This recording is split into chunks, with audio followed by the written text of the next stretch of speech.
Hello learners, कैसे हो आप सब। तो आज हम क्लास 11th की फिजिक्स का चैप्टर नंबर 2 पढ़ेंगे। चैप्टर नंबर 1 की बात करें तो ये मैं ऑलरेडी कवर करवा चुका हूं, जिसका लिंक आपको डिस्क्रिप्शन में मिल जाएगा। चैप्टर 1 आपका फिजिक्स क्या है, साइंस क्या है, फिजिक्स की बेसिक अप्रोच क्या रहती है, क्या क्या पीछे उसके प्रिंसिपल्स काम करते हैं। तो एक तरीके से आपका फिजिक्स के प्रति इंटरेस्ट बढ़ाने के लिए है। तो इस चैप्टर को आप जरूर से जरूर पढ़ें। आपका जो है लिंक डिस्क्रिप्शन में डाल दिया गया है, तो वहां से आप जरूर देखें अगर आपने नहीं देखा है तो रही बात चैप्टर 2 की। अब हम आगे चैप्टर्स को कैसे कवर करेंगे, तो हम आपका हर एक चैप्टर को पहले कंप्लीट स्टडी करेंगे। उसके अंदर जितनी भी बातें हैं, जितनी भी कंसेप्ट्स हैं, जितनी भी चीजें हैं, सारी कवर करेंगे। और एंड में मैं आपका लेटेस्ट पैटर्न के अकॉर्डिंग बहुत सारे एमसीक्यू की प्रैक्टिस करवाने वाला हूं। हाँ बिल्कुल, आपको कोई भी घबराने की जरूरत नहीं है। आपकी फुल जो है कॉन्फिडेंस जो आपका बिल्डअप हो जाएगा आप जब सारे कंसेप्ट सीखेंगे और उस पे आप मैक्सिमम से मैक्सिमम एमसीक्यू लगाएंगे। तो चलिए स्टार्ट करते हैं। आज हम पढ़ने वाले हैं आपका चैप्टर 2। तो आपका जो चैप्टर 2 है, हम क्या पढ़ने वाले हैं आज? चैप्टर 2। इसका टाइटल क्या है? आपका चैप्टर 2 का आपका टाइटल है units and measurement. Units and measurement. तो जैसा कि आप लोगों को पता है कि पहले मैं टाइटल को बिल्कुल निचोड़ के बताता हूं कि आपका आखिर टाइटल है क्या, ताकि आपको एक ओवरव्यू मिले कि हम इस पूरे चैप्टर में क्या पढ़ने वाले हैं। ठीक है, तो चलिए स्टार्ट करते हैं। तो आपका टाइटल जो है, यहां पे दो टाइटल में दो वर्ड्स आ रहे हैं। वन इज योर यूनिट्स और दूसरा है आपका मेजरमेंट। Units and measurement. तो जरा मुझे एक बात सोच के बताइए आप लोग, आप मन मन में मतलब बोलिए, जहां भी आप इस वीडियो को देख रहे हैं, आप मेजरमेंट किसकी करते हैं? मेजरमेंट किसकी करते हैं? किसी क्वांटिटी की करते हैं। जैसे सामने आपके कोई दीवार है, आपको उसकी लेंथ मेजर करनी है, तब आप करते हैं मेजरमेंट। और जरा एक बात बताइए कि मेजरमेंट जब भी आप करते हैं तो क्या आप कोई बेसिक स्टैंडर्ड्स यूज नहीं करते? क्या आप एक प्री डिफाइंड वैल्यू यूज नहीं करते क्या? तो आप प्री डिफाइंड वैल्यू यूज करते हो, जैसे मीटर, सेंटीमीटर, या डिस्टेंस के लिए किलोमीटर, या अलग अलग तरीके की आप यूनिट्स यूज करते हो। तो इस चैप्टर में हम इन्हीं सब बातों की अपनी अंडरस्टैंडिंग को बढ़ाने वाले हैं, ताकि आप पूरी फिजिक्स को अच्छे से समझ पाओ। क्योंकि फिजिक्स होता है आपका स्टडी ऑफ नेचर, और नेचर में जितने भी सिस्टम है उनको स्टडी करने के लिए आपको चाहिएगी कुछ क्वांटिटीज। तो जी हाँ, तो यूनिट्स एंड मेजरमेंट होती किसकी है? तो ये होती है आपकी किसकी? क्वांटिटीज की। और फिजिक्स में इन्हें हम क्या कहते हैं? इन्हें हम कहते हैं आपका फिजिकल क्वांटिटीज। क्या कहते हैं भाई? आपका फिजिकल क्वांटिटीज। तो ऐसे ही फिजिकल क्वांटिटीज के बारे में हम यहां पे पढ़ने वाले हैं। तो फिजिकल क्वांटिटीज आखिर होती क्या है? तो फिजिकल क्वांटिटीज आपकी होती है कि अगर आप किसी सिस्टम को पढ़ना चाहते हैं, उसे जानना चाहते हैं, उसकी अंडरस्टैंडिंग, उसके बारे में और ज्यादा समझना चाहते हैं, तो आपको कुछ प्री डिफाइंड क्वांटिटीज की जरूरत पड़ेगी। उसके बारे में कुछ मेजर करना पड़ेगा। जैसे उसकी वॉल्यूम हो सकती है, उसकी लेंथ हो सकती है, उसका टेम्परेचर हो सकता है, उसके अंदर स्टोर्ड एनर्जी हो सकती है, उसकी पावर हो सकती है। ये आपकी कोई भी क्वांटिटी हो सकती है। इन सब को हम क्या कहते हैं? Physical quantities. ठीक है, तो फिजिकल क्वांटिटी हमें क्या करती हैं? They help us to understand a system. किसी सिस्टम को अंडरस्टैंड करने में हेल्प करती हैं। Help us to understand a system, a body. एक सिस्टम को, एक बॉडी को समझने में हमें हेल्प करती हैं आपकी फिजिकल क्वांटिटीज। अब बात करें फिजिकल क्वांटिटीज, तो फिजिकल क्वांटिटीज आपकी दो तरीके की होती हैं। अब आप ये बताइए कि आपको किसी बॉडी की एनर्जी मेजर करनी है, तो आप क्या करेंगे? आप कहेंगे कि सर हमारे पास तो ऐसा कोई डिवाइस है नहीं। तो लेकिन अगर वो चल रही है तो हम ये पढ़ते हुए आए हैं कि हम उसकी काइनेटिक एनर्जी मेजर करते हैं, जिसके लिए हमें मास चाहिए, वेलोसिटी चाहिए, और हम आपका हाफ mv² लगा के जो है आपको काइनेटिक एनर्जी बता देंगे।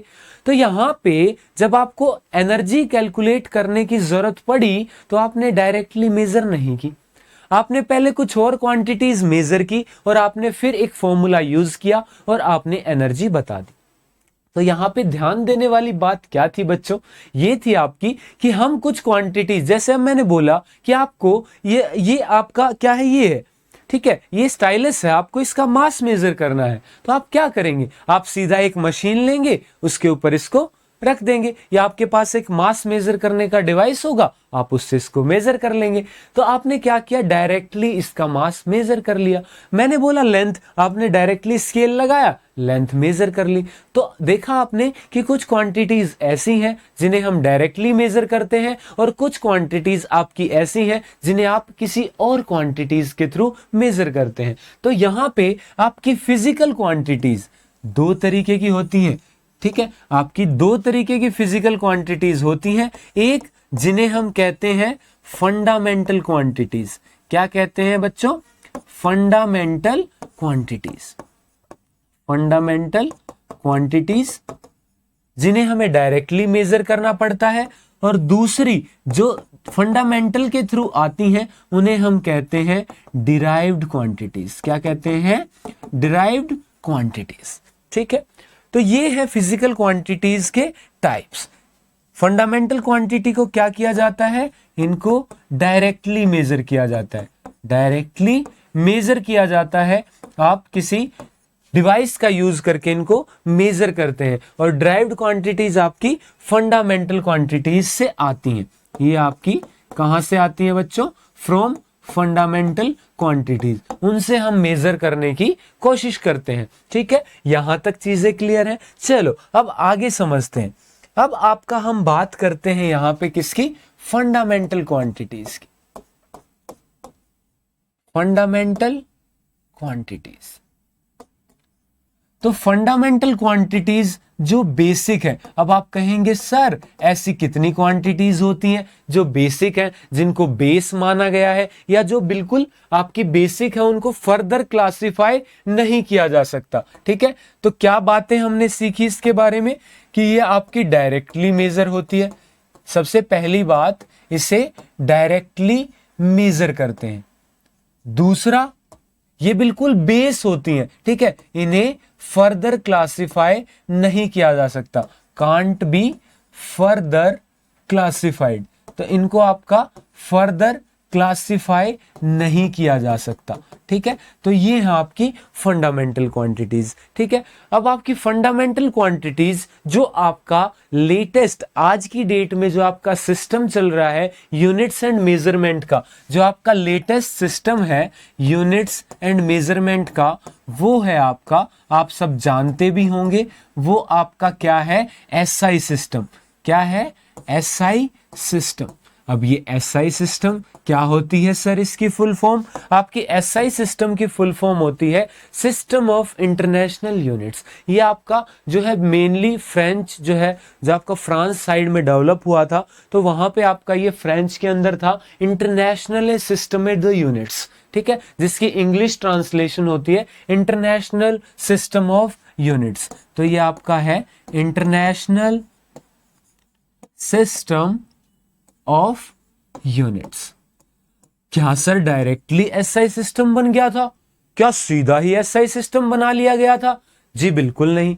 उससे पहले देखो, अब आपका डायरेक्टली तो नहीं होगा कि आपका बिल्कुल ही जो एक स्टैंडर्ड चीजें बन जाएंगी, धीरे धीरे प्रैक्टिस करनी पड़ती है, कुछ गलतियां होंगी उनको सुधारना पड़ता है। ऐसे ही आपकी साइंस काम करती है, आप गलतियां करेंगे, आप सुधारेंगे, तो आप जो है उसमें इंप्रूवमेंट करेंगे, जैसा कि आपको अपनी लाइफ के अंदर करना है। आप गलतियां करेंगे, उसको फिर आपको क्या करना है, आपसे उनको सीखना है, उनसे सीखना है और आगे आपको इंप्रूवमेंट करनी है। तो भाई सबसे पहले कुछ फेमस सिस्टम्स की बात कर लेते हैं। अब यहां पे मेजरमेंट की बात होगी तो सिस्टम भी पता होने चाहिए कि सिस्टम ऑफ यूनिट्स आपका क्या रहने वाला है। तो भाई आपके क्या क्या डेवलप हुए थे, हम उनकी बात कर लेते हैं। जैसे अगर हम थोड़ा हिस्ट्री में जाएं तो आपका एक फेमस सिस्टम था एफपीएस सिस्टम। क्या था बच्चों? FPS system. एफपीएस सिस्टम, ठीक है, यहां पे आपका ये काम नहीं कर रहा है।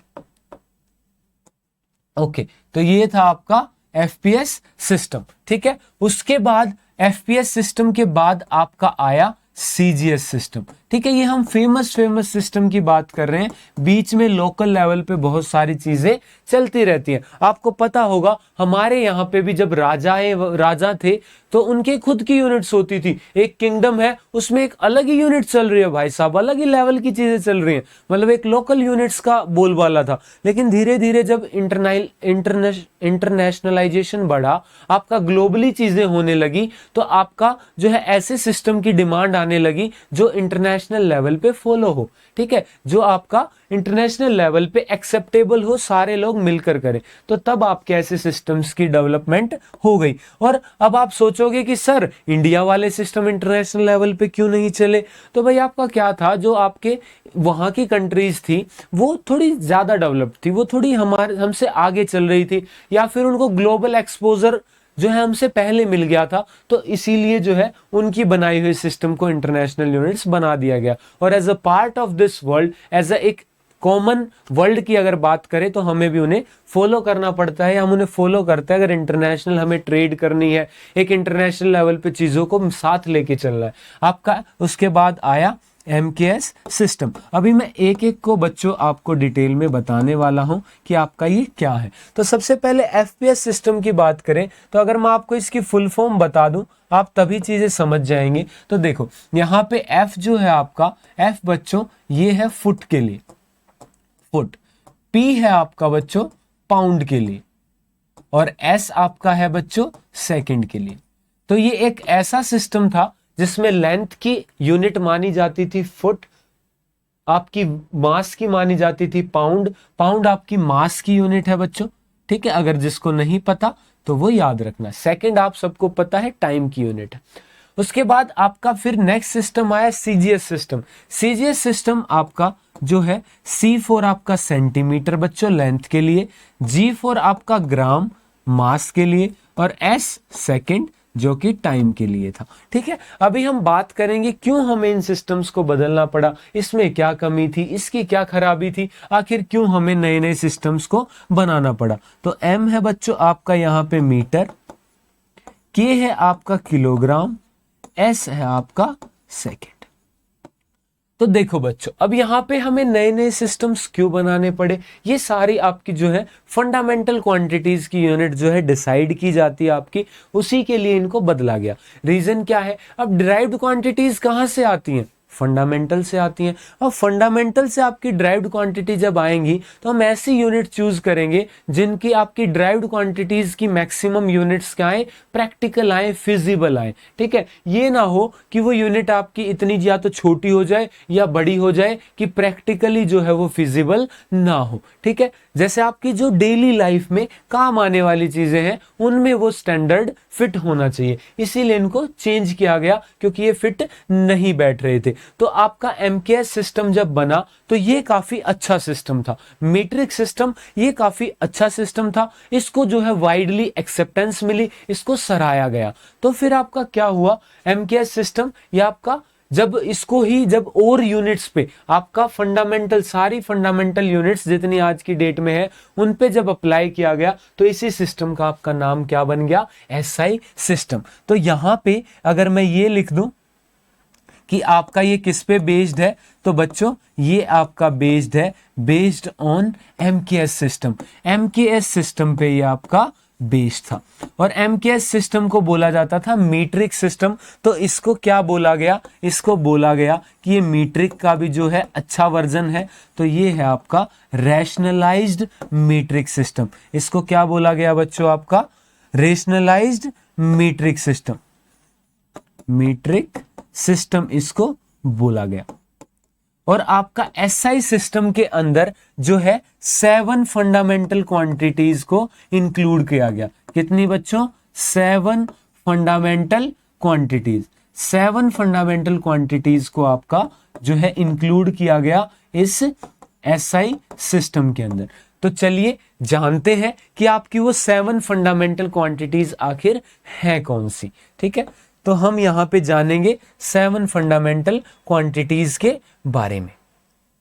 तो यहां पे हम जानेंगे अब फंडामेंटल क्वांटिटीज के बारे में। बहुत सारी क्वांटिटीज हैं इनमें से जिनके बारे में आप पहले से जानते हैं और कुछ एक दो आपके लिए नई भी हो सकती हैं। तो हम यहाँ पे बात करते हैं फंडामेंटल क्वांटिटीज की। तो कितनी है बच्चों? 7 है। वो 7 कौन कौन सी हैं यहाँ पे हम बात करेंगे।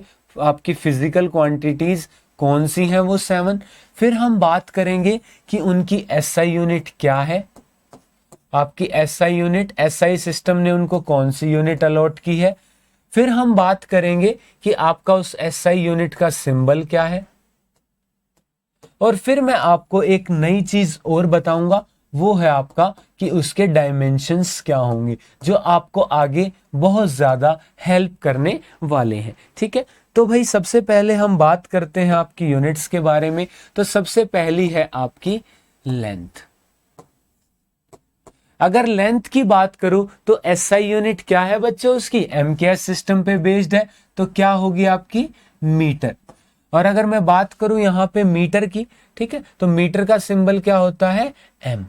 ठीक है, डायमेंशंस की बात करूं तो लेंथ के डायमेंशंस होते हैं बच्चों एल। ये आप अभी याद रखिए, आगे धीरे धीरे जब हम इस चैप्टर को पढ़ेंगे तो आपको जो है सारी चीजें क्रिस्टल क्लियर हो जाएंगी। तो यहाँ पे सेकंड यूनिट की मैं बात करूं, ठीक है, सेकंड यूनिट की मैं बात करूं तो सेकंड फंडामेंटल क्वांटिटी है आपकी मास। ठीक है, मास की एसआई यूनिट आपकी क्या होती है बच्चों? किलोग्राम, जिसका सिंबल क्या होता है आपका? केजी। और इसके डायमेंशंस होते हैं आपके एम से हम डिनोट करते हैं मास। उसके बाद थर्ड क्वांटिटी की मैं बात करूं तो ये है आपका टाइम। टाइम की एसआई यूनिट क्या होती है बच्चों? सेकंड। ये आपका सिंबल एस और टाइम के डायमेंशंस हम डिनोट करते हैं टी से। आगे बढ़ते हैं, आपका फोर्थ क्वांटिटी है आपकी टेम्परेचर। फोर्थ क्वांटिटी है आपकी टेम्परेचर। ठीक है, अब ये तीन जो है कॉमन क्वांटिटी है, लेंथ, मास, टाइम। ठीक है, जो आप बाकी सिस्टम्स में भी समझ गए होंगे कि ये आपकी फंडामेंटल क्वांटिटी रहने वाली है। उसके बाद मैं बाकी की 4 और बता देता हूं आपको, जो है ये आपकी टेम्परेचर, उसके बाद करंट, उसके बाद आपकी amount of substance, amount of substance, और लास्ट में है आपकी लुमिनस इंटेंसिटी।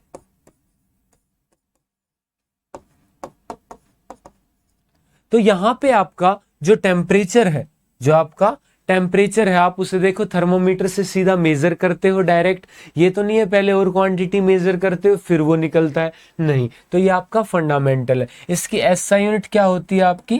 केल्विन होती है। लेकिन आपने देखा होगा प्रैक्टिकली सेल्सियस या फिर बुखार वगैरह में आप फ़ारेनहाइट यूज करते हो, वो भी इसी की यूनिट है। केल्विन का सिंबल है आपका के, और टेम्परेचर के लिए आपके डायमेंशंस भी क्या है?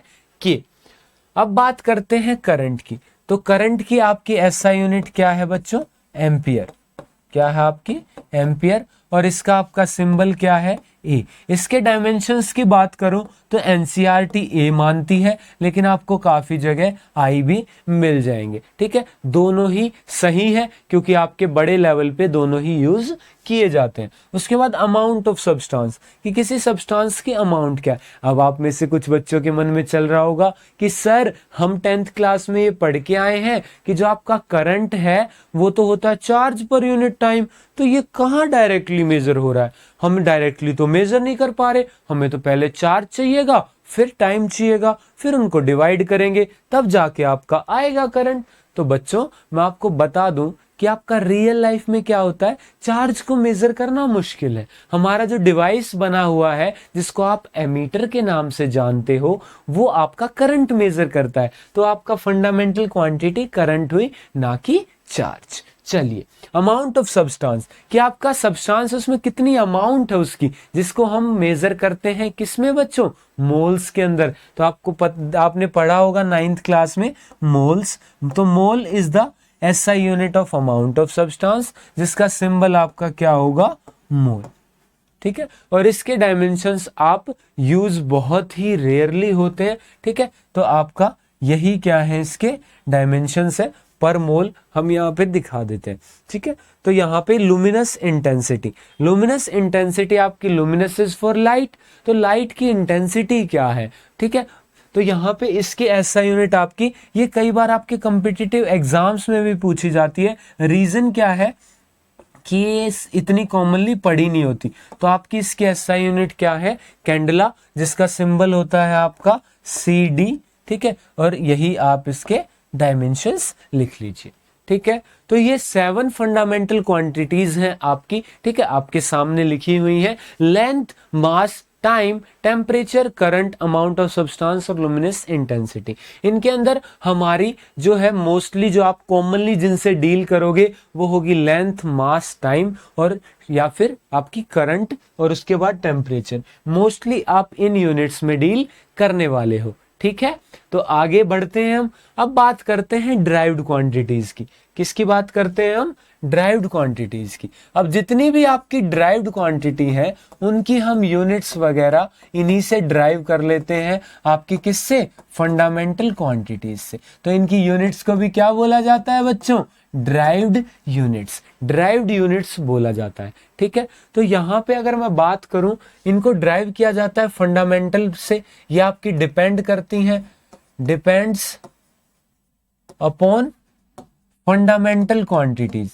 तो ये फंडामेंटल क्वांटिटीज पे आपकी डिपेंड करती है। कुछ एग्जांपल्स ले लेते हैं जिससे आप काफी अच्छे से समझ पाए चीजों को। जैसे आप सब पढ़ के आए होगे बच्चों फोर्स के बारे में, किसके बारे में, फोर्स के बारे में। चलो इससे भी इजी ले लेते हैं, चलो इससे भी इजी ले लेते हैं। आप सब पढ़ के आए होगे स्पीड के बारे में, किसके बारे में बच्चों, स्पीड के बारे में। हाँ जी सर, पढ़ के आए हैं, हमें आज भी याद है स्पीड का फॉर्मूला, ये आपका होता है डिस्टेंस अपॉन टाइम। क्या होता है बच्चों, डिस्टेंस अपॉन टाइम। तो अगर आपको स्पीड मेजर करनी है तो आपको देखना पड़ेगा कि कितने टाइम में कोई बॉडी कितना डिस्टेंस कवर कर रही है, ताकि आप इसको समझ पाए। तो आप यहाँ पे डिस्टेंस देखिए, डिस्टेंस जब आप मेजर करते हैं तो जरा ध्यान दीजिए, क्या आप लेंथ मेजर नहीं कर रहे। जब भी आप डिस्प्लेसमेंट मेजर करते हैं तो क्या आप लेंथ मेजर नहीं कर रहे, जी सर बिल्कुल कर रहे हैं। तो डिस्टेंस आपकी एक तरीके की लेंथ ही तो है, लेंथ अपॉन टाइम। तो यहां से हम इसकी यूनिट निकाल सकते हैं। जैसे आपको ऐसा यूनिट निकालनी हो तो लेंथ की क्या होती है बच्चों, मीटर, और टाइम की सेकंड। तो इसकी आपकी यूनिट, ऐसा यूनिट क्या होगी, मीटर पर सेकंड। ये चीज आपको डायमेंशंस में भी हेल्प करेगी कि इसके डायमेंशंस क्या होंगे, लेकिन इसके लिए हम अलग से जो है लेक्चर लेंगे और बिल्कुल डिटेल में डायमेंशंस को समझेंगे, ठीक है। तो उसके बाद आप और एग्जांपल्स ले सकते हैं। सर हमने तो एक्सेलरेशन भी पढ़ा है, जी बिल्कुल पढ़ा होगा आपने एक्सेलरेशन। एक्सेलरेशन आप सबको याद है होता क्या है, क्योंकि आपको अगर उसके डायमेंशंस निकालने हैं या फिर उसकी यूनिट निकालनी है या उसकी डिपेंडेंस निकालनी है तो आपको पता तो होना चाहिए कि वो क्वांटिटी आखिर है क्या।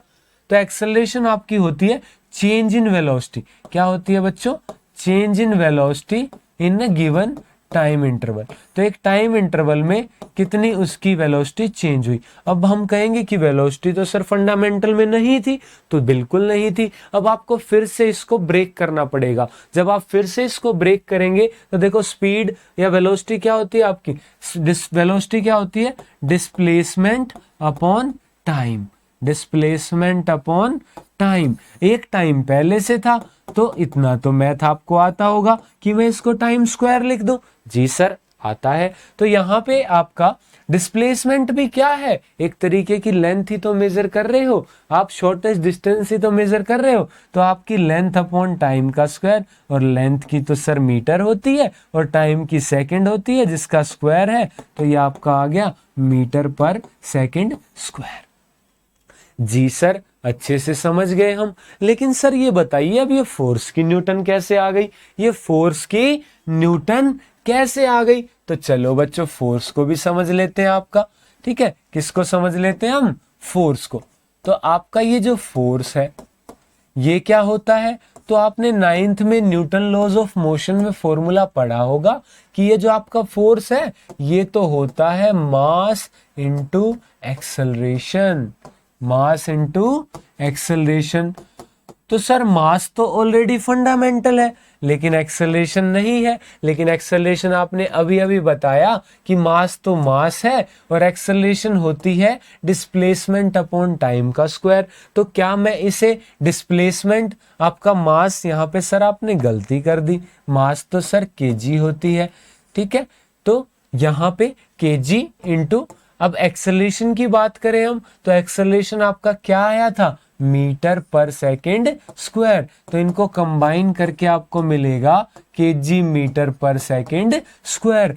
तो बच्चों इसी को जो आपका न्यूटन सर थे, साइंटिस्ट थे न्यूटन, उन्होंने इस पे बहुत काम किया था, आपका मोशन और मैकेनिक्स के अंदर बहुत काम किया था। और फोर्स जो है वो मैकेनिक्स की जान है, तो इसीलिए इसकी एसआई यूनिट को उन्होंने किसके नाम पे रख दिया, न्यूटन के नाम पे रख दिया। किसके नाम पे रख दिया, न्यूटन के नाम पे रख दिया। अब बोले सर इसको कन्वर्ट करना हुआ तो, जैसे आपसे किसी यूनिट का पूछ ले कि इसकी सीजीएस यूनिट भी बताओ, तो आपको कुछ नहीं करना है बच्चों। जो आपकी फंडामेंटल क्वांटिटी है बेसिक वाली तीन, कौन कौन सी है आपकी, वो है आपकी लेंथ, मास, टाइम। तो आपको पता है C फॉर सेंटीमीटर, मतलब आपका मीटर का सेंटीमीटर हो जाना है और आपका ग्राम का किलोग्राम हो जाना, किलोग्राम का ग्राम। तो यहाँ पे आपका क्या आ जाएगा, ग्राम सेंटीमीटर पर सेकंड स्क्वायर। तो ये सीजीएस यूनिट हो जाएगी। बोलो सिंपल था ना, बहुत ही, कितना ज्यादा सिंपल था। हम तो ऐसे ही घबरा रहे थे कि 11th में आ गए, तो सारी चीजें हम ऐसे ही बिल्कुल सिंपल तरीके से पढ़ने वाले हैं।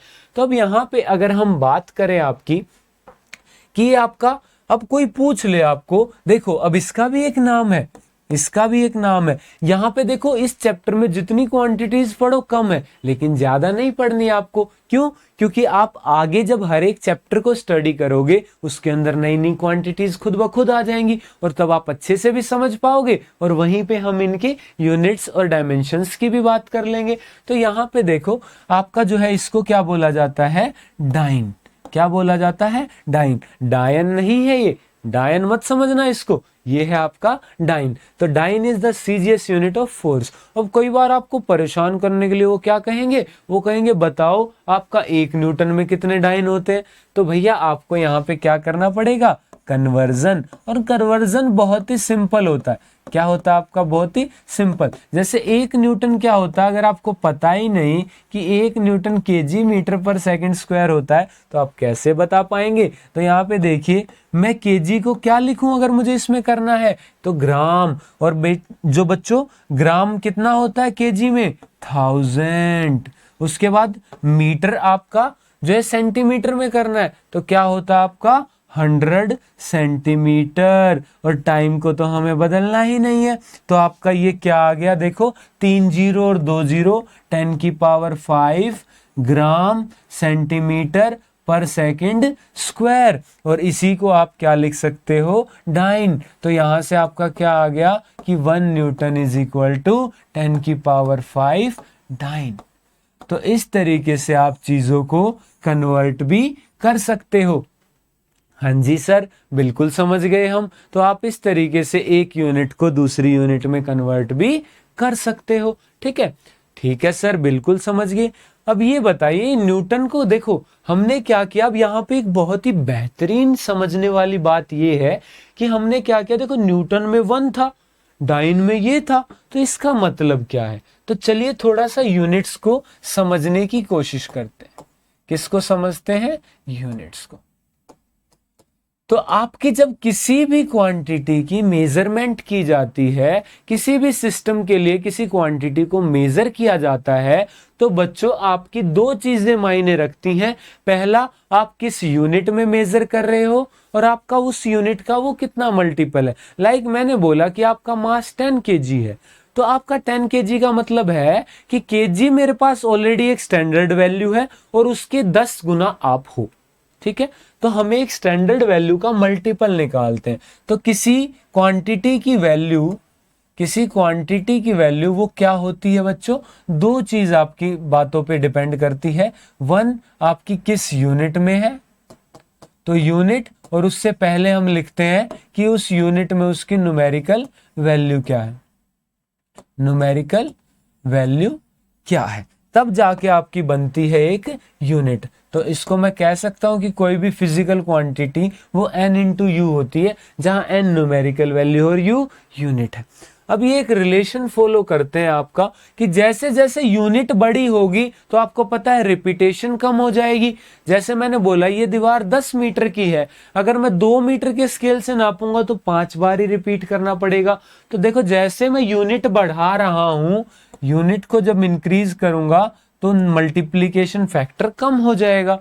बिल्कुल सही बात है। तो यहां पे मैं इसे कैसे डिनोट कर सकता हूं, मैं कह सकता हूं कि NU1U1 is equal to N2U2। एक एग्जाम्पल से समझते हैं। मैंने बोला यहाँ पे 1 kg, ये किसके इक्वल है, 1000 ग्राम के इक्वल है। तो एक बात बताओ, क्या ये 1, देखो यहाँ पे अब सारे मुझे एक बात बताओ, क्या ये जो 1 है और ये जो 1000 है, क्या ये इक्वल है? नहीं सर। क्या ये केजी, क्या ये ग्राम, क्या ये इक्वल है? नहीं सर। लेकिन लेकिन लेकिन लेकिन इन दोनों का जो प्रोडक्ट है ये क्या है, इक्वल है। ठीक है, मतलब ये पहले एक वैल्यू थी मेरे पास U1 यूनिट्स में N1, वो बराबर है, अगर मैं U1 को U2 कर दूं तो ये N2 आ रहा है, लेकिन फिर भी इन दोनों का मतलब सेम है। क्या 1 kg और 1000 ग्राम का मतलब सेम नहीं होता क्या? जी सर बिल्कुल होता है। तो आपका N1U1 is equal to N2U2, ये रिलेशन आपकी फॉलो होती है, जो कि बहुत ही इंपॉर्टेंट रिलेशन है। इसको हम डायमेंशनल एनालिसिस में भी यूज करने वाले हैं। ठीक है, बिल्कुल सर। तो ये यूनिट्स के बारे में हमने बातें जानी। ठीक है, बिल्कुल जान ली, अच्छे से जान ली। अब जो है आपने 7 फंडामेंटल क्वांटिटीज तो पढ़ी, 7 फंडामेंटल क्वांटिटीज तो पढ़ी, लेकिन उसके अलावा जो है 2 सप्लीमेंट्री क्वांटिटीज हैं, 2 आपकी सप्लीमेंट्री क्वांटिटीज हैं जिन्हें भी मेजर करना पड़ता है, लेकिन उनको फंडामेंटल में नहीं रखा। कहोगे सर क्यों नहीं रखा, क्या उनको पहले से नहीं पता था? जी पता था, और अब भी पता चलता तो वो ऐड कर देते, लेकिन एक रीजन है जिसकी वजह से इनको ऐड नहीं किया गया। वो रीजन मैं आपको इसी के जो है अंदर बताऊंगा। तो चलो भाई, कौन कौन सी आपकी सबसे पहली क्वांटिटी आपकी सप्लीमेंट्री क्वांटिटी, वो है आपकी प्लेन एंगल। क्या सर, प्लेन का एंगल? कौन से प्लेन का? अरे भैया ये वो वाला प्लेन नहीं है आपका एरोप्लेन वाला, तो इसको एरोप्लेन वाला प्लेन मत समझ लेना। ये आपका है कि कोई भी एक प्लेन के अंदर, प्लेन होता आपका एक 2D सरफेस। क्या होता आपका प्लेन? आपका प्लेन होता है एक 2D सरफेस। क्या होता है? 2D सरफेस जो 2 वेरिएबल से बाउंडेड होता है। तो 2D सरफेस में एंगल बनना वो कब होगा? जब एक ही पॉइंट से आपकी 2 रेज जा रही हैं, तो उनके बीच में जो ये एंगल बन रहा है, this is your plane angle. जी सर बिल्कुल समझ गए हम प्लेन एंगल क्या होता है, एक ही पॉइंट पे। ठीक है, अब मान लो आप यहां से इसको देख रहे हो, ये आपकी कोई बिल्डिंग है, इसको देख रहे हो यहां से और एक बार यहां से, तो इनके बीच में जो बन रहा है, this is a plane angle. ठीक है, 2 रेज के बीच में जो एंगल बनता है उसे कहते हैं प्लेन एंगल। तो सर इसकी भी कुछ ऐसा यूनिट होगी? बिल्कुल होगी भाई, ये वही एंगल है जो आप मैथ के अंदर पढ़ते आए हो कि ये एंगल इतना है। ठीक है, ट्रिग्नोमेट्री भी पढ़ चुके हो अब तो, वहां वहां हाँ बिल्कुल वही एंगल है। तो इसकी ऐसा यूनिट। अब बहुत सारे आप में से कह रहे होंगे वहां बैठे बैठे कि सर वो डिग्री, डिग्री। जी नहीं, डिग्री मुझे पता आपने जो है ज्यादा पढ़ी है, लेकिन इसकी ऐसा यूनिट डिग्री ना होके आपकी क्या होती है, ये होती है radian. Radian is the SI unit of angle, means plane angle की यूनिट आपकी रेडियन। सर ये रेडियन क्या होता है, हम तो पहली बार सुन रहे हैं। तो आप में से बहुत सारे बच्चे इस वर्ड को पहली बार सुन रहे होंगे। तो सर ये आखिर होता क्या है, चलो जान लेते हैं आपका रेडियन क्या होता है, समझ लेते हैं। तो भैया एक रेडियन को कैसे डिफाइन किया गया है, तो जिसने भी रेडियन बनाई उसने ये कहा कि 1 रेडियन में उस एंगल को बोलूंगा। किस एंगल को बोलूंगा? जैसे ये है आपका, अरे 1 रेडियन मैं आपका उस एंगल को बोलूंगा कि अगर ये आपका एक सर्कल है और इसका रेडियस है आपका आर, तो अगर इसका रेडियस आर है और मैं अगर उसी आर लेंथ की एक आर्क ले लूं, ठीक है, ये भी आर लेंथ की होनी चाहिए, तो ये यहां जितना एंगल जो है सबटेंड करेगा, this is 1 radian, this is 1 radian. ठीक है जी सर, समझ रहे हैं हम आपकी बात को। तो यहां पे भाई आपका जो है क्या होगा, 1 रेडियन, ये आपका एंगल होता है, angle subtended by an arc at centre of a circle, an arc at center of a circle in which arc length and radius are same। तो ये होता है आपका angle subtended by an arc which is equal to the radius of that circle at its centre. तो उस angle को हम कहते हैं 1 रेडियन। अब आप सोचेंगे कि सर रेडियन, तो रेडियन एक नई यूनिट आपको पता चली है, तो हमें पता होना चाहिए कि डिग्री में कैसे कन्वर्ट करेंगे। तो देखिए बहुत ही सिंपल है, यहाँ पे आपका ये आर से क्या बन रहा है, आर आर्क लेंथ। अब एक बात बताओ, इस पूरे सर्कल की आर्क लेंथ क्या है, मतलब लेंथ क्या है जो इस पूरे सर्कल को कवर कर ले। तो जी सर ये आपकी सरकमफ्रेंस के बराबर होती है 2 पाई आर। जी सर बिल्कुल होती है 2 पाई आर। तो ये आपकी 2 पाई आर होती है और आर लेंथ में आपका 1 रेडियन बन रहा है। तो जरा मुझे ये बता दो कि जो ये पूरा सर्कल है इसमें कितना एंगल बनेगा। तो जी सर हम आपको बता देते हैं, ये होता आपका 2 पाई आर को आर से डिवाइड कर दो तो ये कितना आएगा 2 पाई। इसका मतलब एक सर्कल का जो कंप्लीट एंगल होता है वो आपका होता है 2 पाई रेडियन। तो यहां से एक बात मुझे पता चल गई, क्या पता चल गई, मुझे पता चल गया कि ये जो 2 पाई है और डिग्री में कितना होता है भाई कंप्लीट एंगल 360 डिग्री। तो मुझे पता चल गया कि आपका जो एक रेडियन है उसको अगर डिग्री में करोगे तो ये आएगा 360 अपॉन 2 पाई डिग्री, और 2 से काटोगे तो this will be 180 upon pi degree. तो एक रेडियन में आपका, रेडियन को सी से डिनोट करते हैं ऊपर पिद्दू सा सी लगा के, तो एक रेडियन में आपका 180 बाई पाई डिग्री होते हैं। इसका उल्टा भी कर सकते हो आप। इसका उल्टा कैसे कर सकते हो, आप एक डिग्री में भी निकाल सकते हो, जो कि क्या आएगा 360 नीचे आ जाएगा, this will be pi by 180 radian. ठीक है, क्या आ जाएगा पाई बाय 180 रेडियन। तो एक डिग्री में आपके पाई बाय 180, इसको यूज करके आप इजीली कन्वर्ट कर सकते हो आपका किसको, एंगल्स को आप बिल्कुल कन्वर्ट कर सकते हो। ठीक है, डिग्री से रेडियन में, रेडियन से डिग्री में। इसके अलावा भी आपकी यूनिट्स होती हैं, जैसे आपका एक डिग्री के अंदर होता है आपका 60 मिनट्स। मिनट्स के लिए ऊपर एक आपका निशान लगता है। ठीक है, ये टाइम वाली मिनट्स नहीं है, लेकिन कन्वर्जन आपका लगभग क्या है, सेम है। तो ये आपकी क्या है भाई, मिनट। इसको क्या पढ़ते हैं, मिनट, 60 मिनट। और आपका एक मिनट में कितनी 60 सेकेंड्स होती हैं। इनको आपका क्या पढ़ते हैं भाई, सेकेंड्स पढ़ते हैं, इनको सेकेंड्स पढ़ते हैं। लेकिन मैं अगेन बता रहा हूं ये आपकी टाइम से अलग है। ठीक है, लेकिन कन्वर्जन के लिए याद रख सकते हो कि एक मिनट में 60 सेकेंड्स। ठीक है, यहां तक चीजें क्लियर हैं? जी सर बिल्कुल क्लियर है। तो अब आपका ये थी फर्स्ट क्वांटिटी, सप्लीमेंट्री क्वांटिटी। अब सर आप ये बताने वाले थे कि हम जो है इसको उसमें क्यों नहीं ऐड किया गया। तो आपने देखो कितने सारे एंगल पढ़े हैं, यहाँ पे भी देखा आपने, जो एंगल होता है वो आपका क्या होता है, देखो 1 रेडियन क्यों हुआ, ये आर से आर कट गया। तो आपने पढ़ा होगा कि एक सर्कल के लिए एंगल का फॉर्मूला होता है आपका क्या कह रहे हो सर, नई स्लाइड ले लो, अब इस पे कितना भरोगे। तो यहाँ पे भाई आपने पढ़ा होगा कि अगर एक सर्कल है, क्या सर सर्कल आप बना तो सकते हो, फिर क्यों वैसे कर रहे हो। ये देखो आपके लिए सर्कल है, ठीक है। तो ये सर्कल अगर है तो इसके अंदर अगर आपको कोई एंगल मेजर करना है, मान लो ये एंगल मेजर कर रहे हो आप, ये थीटा है, ये आर है, ये आर है, और ये आर्क लेंथ मान लो एल है। तो आपने जरूर पढ़ा होगा कि थीटा इज इक्वल टू क्या होता है, एल बाय आर होता है।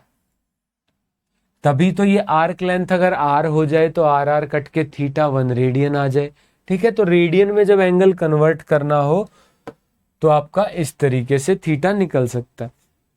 तो अब देखिए यहाँ पे अगर मैं इस एंगल की यूनिट निकालना चाहूँ, एसआई यूनिट, तो लेंथ की एल की क्या होगी भाई आपकी मीटर, और आर की भी क्या होगी मीटर। तो ये कट के जो है यहाँ पे इसकी कोई भी यूनिट्स नहीं आती, मतलब हम इसको चाहकर भी दिखा नहीं सकते किसके अंदर, फंडामेंटल क्वांटिटीज के अंदर। और फंडामेंटल क्वांटिटीज में दिखा नहीं सकते और इसकी खुद की कोई यूनिट्स है नहीं, इसके खुद के कोई डायमेंशंस है नहीं, तो हम इससे किसी और क्वांटिटी को क्या रिप्रेजेंट करेंगे। तो इसीलिए इनको डाल दिया किसमें, सप्लीमेंट्री क्वांटिटीज के अंदर। तो यहाँ पे जो है हम कह सकते हैं इनके कोई डायमेंशंस नहीं होते, तो एंगल्स आर जो है इनकी कोई स्टैंडर्ड यूनिट, ड्राइव्ड यूनिट की फॉर्म में नहीं होती। हालांकि इनको फिर भी हम मेजर करने के लिए यूज करते हैं आपकी यूनिट्स, जैसे आपकी डिग्री, रेडियन, ये सारी हम इसके अंदर यूज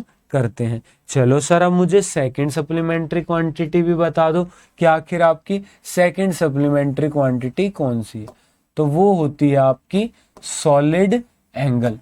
सर ये सॉलिड एंगल क्या है, प्लेन एंगल तो पता था, ये सॉलिड एंगल क्या आ गया। तो सॉलिड एंगल है बच्चों आपका, जो सॉलिड एंगल है अगर मैं इसकी बात करूं तो ये होता आपका कि एक एरिया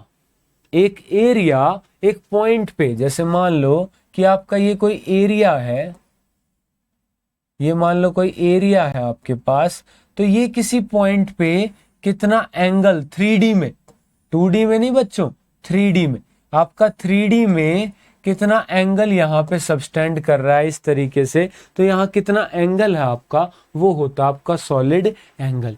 ये आपका 3D एंगल होता है, 3D angle subtended bye 3D angle subtended by an area at a point, ठीक है। अब मैं अगर इसकी एसआई यूनिट की बात करूं आपकी, इसकी एसआई यूनिट क्या होगी, तो इसकी एसआई यूनिट होगी आपकी, जिसे कहते हैं हम स्टीरेडियन।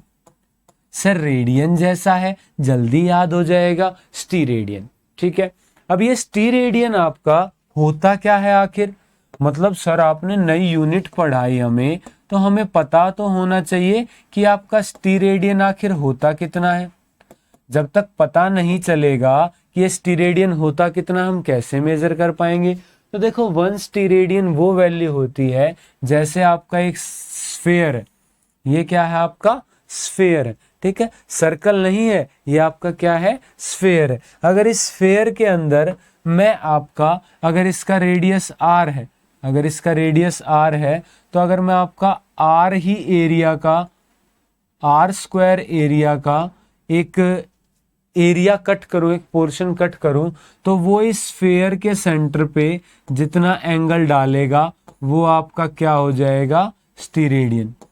ये एंगल क्या हो जाएगा आपका 1 स्टीरेडियन। तो ये होता है बच्चों आपका angle subtended by an area of r square at the centre of sphere of radius r, ठीक है। आर रेडियस के एक स्फेयर पे जो आर स्क्वायर एरिया एंगल बनाएगा, डेट इज योर 1 स्टीरेडियन, ठीक है। इसका सिंबल क्या होता है सर, ये भी बता देते तो अच्छा रहता। इसका सिंबल होता है बच्चों आपका ओमेगा। ओमेगा इसका सिंबल होता है। और यहाँ पे आपका ये भी क्या है, angle subtended by an area, तो इसको भी निकालोगे आपका, तो ये क्या आ जाएगा आपका, एरिया से डिवाइड करना पड़ेगा और एरिया अपॉन आपका ये आ जाएगा स्टीरेडियन। तो ये भी आपका क्या है, स्टीरेडियन हमने बनाई हुई एसआई यूनिट है, वैसे इसकी डिपेंडेंट नहीं है क्योंकि ये भी आपका क्या है, यूनिट लेस है, आपका डायमेंशन लेस है, ठीक है। लेकिन फिर भी मेजर करने के लिए हमने यूनिट बनाई है, otherwise this is your dimension less. Dimension less है क्योंकि आपका मीटर स्क्वायर से मीटर स्क्वायर कट जाता है, तो यहाँ पे आपका क्या आता है बच्चों, यूनिट लेस आता है। तो ये था आपका सॉलिड एंगल। तो दो सप्लीमेंट्री क्वांटिटीज के बारे में हमने जाना, एक था आपका प्लेन एंगल, दूसरा था आपका सॉलिड एंगल। तो ये दोनों क्वांटिटीज जो हमने देखा सप्लीमेंट्री क्यों होती है आपकी, तो वो इसीलिए होती हैं, क्यों, क्योंकि इनकी यूनिट्स आपकी क्या होती है बच्चों, यूनिट्स आपकी कट जाती हैं। तो ये उन 7 फंडामेंटल क्वांटिटीज पे डिपेंड करके भी डिपेंड नहीं करती, तो इसीलिए हमने इनकी अलग से यूनिट बनाई और इनको सप्लीमेंट्री उसमें रखा हमने, ठीक है।